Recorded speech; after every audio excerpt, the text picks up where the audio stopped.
뭔가 심각한 이유가 있어서 월경과다증이 생기는 것은 아니지만 이 증상이 생기면 바로 병원에 가서 상태를 검사해 보아야 한다. 생리기간 중 혈의 양이 많을 수 있다. 그러나 생리양이나 생리기간은 여성들마다 다 다르기 때문에 양이 많은 건지 적은 건지 객관적으로 판단하기는 어렵다. 물론 생리양이 평소보다 좀 많다는 느낌은 들 수 있지만 그 양을 어떻게 정확하게 측정할 수 있을까? 사실 스스로 관찰해보는 수밖에 없다. 몸에 문제가 있어서 어떤 변화가 생기는 것일 수 있기 때문에 변화가 나타난다면 바로 알아차리는 것이 중요하다. 하지만 어떤 경우를 월경과다증이라고 할 수 있을까? 언제부터 질병으로 인식해야 하는 걸까? 오늘 이 글을 잘 읽어보면 그 답을 찾을 수 있을 것이다. 월경과다증의 증상 생리양이 많다는 것에 관해서는 얘기한 적 있다.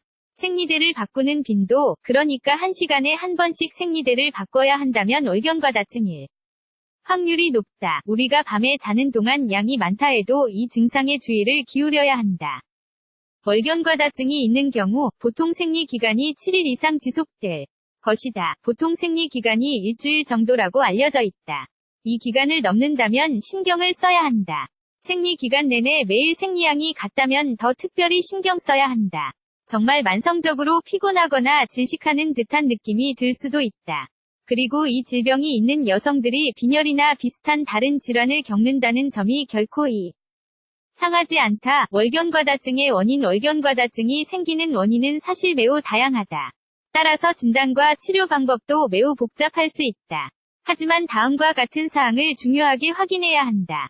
호르몬 불균형, 에스트로겐과 프로게스테론이 서로 도와 자궁내막을 유지한다.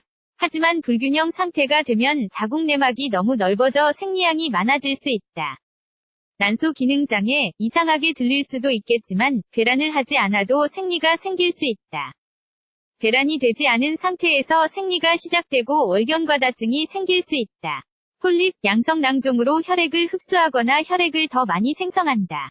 이런 문제가 있는 여성들의 대다수는 월경과다증이 있거나 완전 이와 반대의 증상이 나타날 수 있다. 뿐만 아니라 생리통이 너무 심하고 몸이 더 많이 붓기도 한다.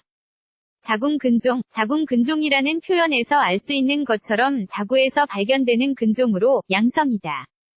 폴립과 같이 혈액양이 증가한다. 자궁선근증, 자궁에 붙어있는 자궁샘을 말한다. 이것도 생리통을 심하게 만든다. IUD 코일 합병증, 흔하게 사용되는 피임법이긴 하지만 이에 문제가 나타나는 여성들도 있다.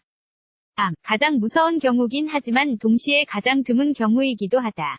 난소암, 자궁암, 자궁경부암을 말한다. 어떤 일이 일어나고 있는지 의사에게 설명해야 한다. 월경과다증의 치료 원인에 따라 치료법은 달라진다. 가장 일반적인 치료법은 다음과 같다. 항염증제, 많은 여성들이 항염증제만 복용해도 한결 편안해한다. 메페남산, 나프록센, 이부프로펜 같은 것들이 가장 효과가 좋다.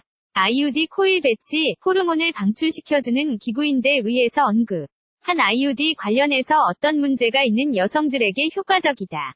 피임약, IUD 코일을 사용할 수 없는 여성들이 있다. 이런 여성들은 피임약을 먹으면 생식기관의 활동을 조절할 수 있다.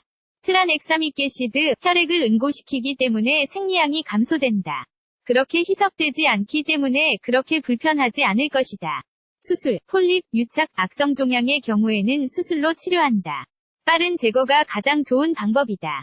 수술이 가능하다는 것은 빨리 치료할 수 있다는 뜻이기도 하다.